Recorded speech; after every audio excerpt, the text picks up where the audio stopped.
मोलतोल इंडिया में आपका स्वागत है। मैं कमल शर्मा। चांदी के भाव पर बीते कई दिनों से काफी उथल पुथल देखी गई और भाव पर दबाव भी आया। हालांकि फंडामेंटल मजबूती के हैं, लेकिन अमेरिका और चीन के हर डेटा से इसकी कीमतें प्रभावित हो रही है। ऐसे में सवाल उठता है कि अब चांदी कब और किस भाव पर खरीदी जाए। इस पर बात करने के लिए हमारे साथ हैं पृथ्वी फिनमार्ट के कमोडिटी डायरेक्टर मनोज कुमार जैन। मनोज जी, आपका स्वागत है इस शो में।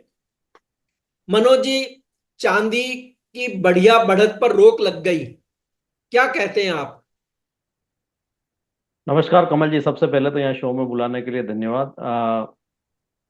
जहां तक चांदी में गिरावट का सवाल है तो हम देख रहे हैं कि पिछले सप्ताह जो है चांदी अपने उच्च स्तर के आसपास कारोबार कर रही थी और हम देख रहे थे कि इंटरनेशनल मार्केट में $32 के आसपास के भाव चल रहे थे।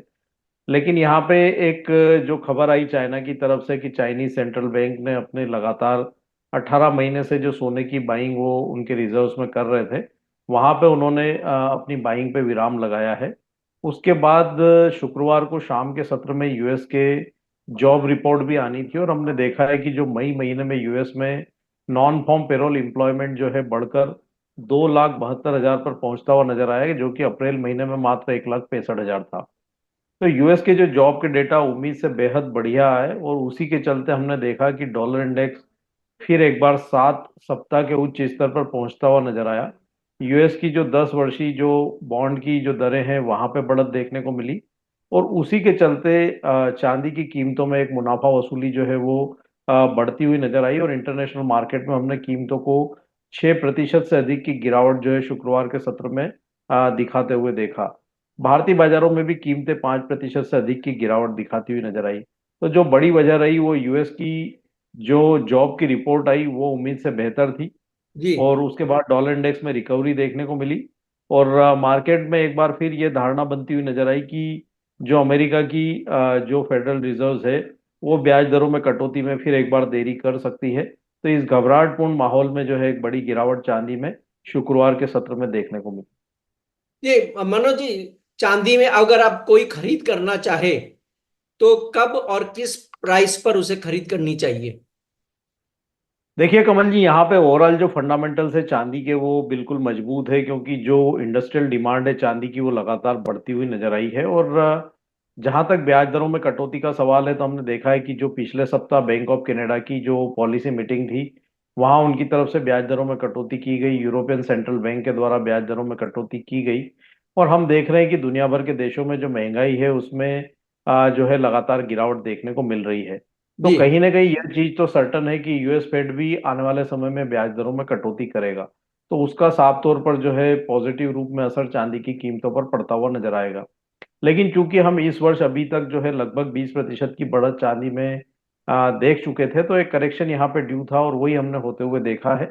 चाहे वो कारण जो है कुछ भी बनता हुआ नजर आया हो, लेकिन एक अच्छी तेजी के बाद एक करेक्शन जो है मार्केट में ड्यू था, तो वो हमने होते हुए देखा है।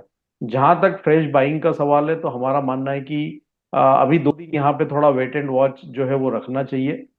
बुधवार को यूएस फेड की पॉलिसी मीटिंग के आउटकम आएंगे और वहां पे जो फेड के कमेंट रहेंगे वो काफी कुछ मार्केट के लिए दिशा निर्देशक रहेंगे। यूएस फेड अगर यहाँ पे हॉकिश कमेंट्स लेकर के आता है ब्याज दरों में कटौती को लेकर के, तो फिर यहाँ पे जो करेक्शन है वो थोड़े डीपेन हो सकते हैं। वहीं अगर यहाँ पे ब्याज दरों में कटौती के संकेत सितंबर या नवंबर की पॉलिसी मीटिंग में मिलते हैं तो वो फिर यहाँ पे पॉजिटिव जो है वो ट्रेंड को करता हुआ नजर आएगा। तो 2 दिन यहाँ पे थोड़ा सा इंतजार करना चाहिए, एक बार मार्केट को स्टेबल होने दें।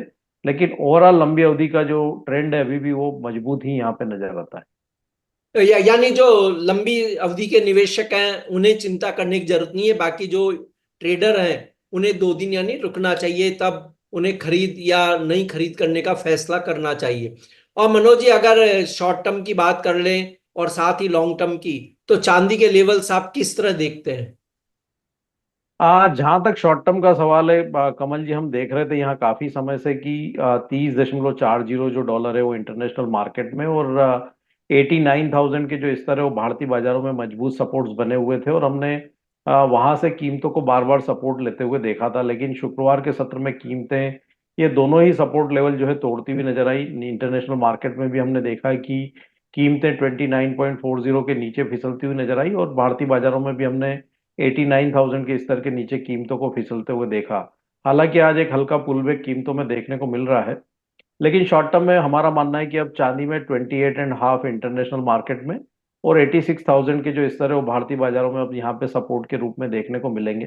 तो शॉर्ट टर्म में यहाँ पे 86,000 और 28.5 डॉलर जो है इंटरनेशनल मार्केट में, उसके ऊपर नजर रखना चाहिए। इमीडिएट जो एक यहाँ पे रेजिस्टेंस जो नजर आता है 30.40 जो डॉलर है वो इंटरनेशनल मार्केट में, और 93,500 भारतीय बाजारों में ये एक रेजिस्टेंस यहाँ पे देखने को मिल सकता है जी। शॉर्ट टर्म में। लेकिन लंबी अवधि में हमारा मानना है कि यहाँ पे जो अभी भी चांदी में 34 से 35 डॉलर तक जाने का पोटेंशियल है, और इंटरनेशनल मार्केट में 1 लाख के स्तर जो है वो फिर चांदी टेस्ट कर सकती है वर्ष के अंत तक। तो लंबी अवधि में हमारा मानना है कि फंडामेंटल अभी भी मजबूत है, और यहाँ पे 35 डॉलर इंटरनेशनल मार्केट में और भारतीय बाजारों में 1,04,000 तक जो है कीमतें जा सकती है। यानी चांदी में अभी भी 1 लाख की उम्मीद जिंदा रखें। मनोज जी, आपका कोई बिल्कुल। डिस्क्लेमर? चांदी में मेरी फ्यूचर्स मार्केट में कोई व्यक्तिगत पोजीशन नहीं है, लेकिन समय समय पर हमारी रिकमेंडेशन होने के चलते क्लाइंट्स की पोजीशन हो सकती है। अगर आप कोई भी रणनीति यहाँ पे चांदी में बना रहे हैं तो अपने फाइनेंशियल एडवाइजर की सलाह लेकर ही बनाएं। जी, धन्यवाद मनोज जी, नमस्कार। Thank you. Thank you.